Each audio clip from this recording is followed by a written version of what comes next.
ఇంట్లో కూరగాయలు అయిపోయినాయి. మా తమ్ముడు వచ్చాడు. ఎరా ఏం కర్రీ చేసేయండి అని అడుగుతాడు. అక్క టమాటో రైస్ చేయక్క, చాలా రోజులు అవుతుంది తినక, టమాటో రైస్ తినబుద్ధి అవుతుంది అక్క, నేను కాలేజ్ నుండి వచ్చేసరికి చేసి పెట్టాక అండు.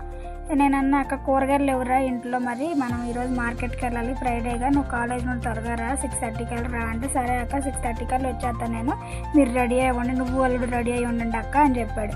సరేరా అని చెప్పి మేము 6:30 కల్లా రెడీ అయ్యి ఉంటే వాడు రానే రావట్లా. 7:30 అయిపోయింది. అప్పుడు వచ్చి అక్క రాండి అక్క కిందకి అని అన్నాడు. ఇంకా మేమిద్దరం కిందకి వెళ్ళిపోయాము. ఇంకా ముగ్గురం కలిసి సంతకెళ్ళి అదే మార్కెట్కి వెళ్ళి వెజిటేబుల్స్ అన్నీ ఫ్రెష్గా కొనుక్కొచ్చుకున్నాం. కరివేపాకు, కొత్తిమీర, ఆకుకూరలు అన్నీ కొనుక్కున్నాము.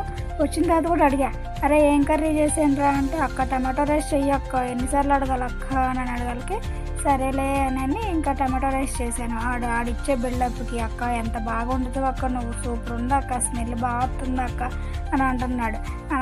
అంటే నాలో కాన్ఫిడెన్స్ పెరిగిపోయి ఇంకా మంచిగా చేద్దాం, మనం అసలే మన వాళ్ళు వస్తే బాగా వండి పెట్టాలనిపించింది కదా, అలా కాన్ఫిడెన్స్తో వండుతున్నా. కానీ ఎంత బాగా కుదిరిందంటే అంత బాగా కుదిరింది టమాటో రైస్. ఒకసారి ఇలా ట్రై చేయండి. ఆయిల్ పోసుకొని ఎక్కువ ఆయిల్ వేసేసి దాంట్లోకి ఆనియన్స్, కరివేపాకు, పుదీనా ఇవన్నీ వేసేసి ఫ్రై చేయాలి. ఫ్రై చేసిన తర్వాత అది కొద్దిగా బ్రౌనిష్ కలర్లోకి రావాలి. అప్పుడు మనం అల్లం పేస్ట్ వేసి అది ఫ్రై అయిన తర్వాత టమాటా ముక్కలు 3-4 వేసేసి ఫ్రై చేసి ఉడకబెట్టుకోవాలి. ఉడకబెట్టుకున్న తర్వాత దాంట్లోకి ఉప్పు, కారం, పసుపు, మసాలా యాడ్ ఆన్ చేసుకోవాలి. మీ దగ్గర కనుక టేస్టింగ్ సాల్ట్ ఉంటే అది కూడా యాడ్ ఆన్ చేసుకోండి, దానివల్ల ఇంకా టేస్ట్ బాగుంటుంది. నేను మొన్న ట్రై చేసా, చాలా బాగుంది.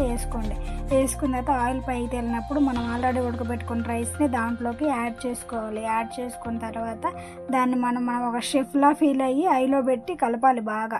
స్ట్రీట్ ఫుడ్ వాళ్ళు ఎలా కలుపుతారో అలా కలపాలి. ఫ్రైడ్ రైస్ కలిపినట్టు కలిపేసేయాలి. కలిపేసిన తర్వాత దాంట్లోకి మనం కలిపేటప్పుడే కొంచెం కొత్తిమీర, కొద్దిగా పుదీనా వేసి ఇంకొంచెం కలుపుకోవాలి.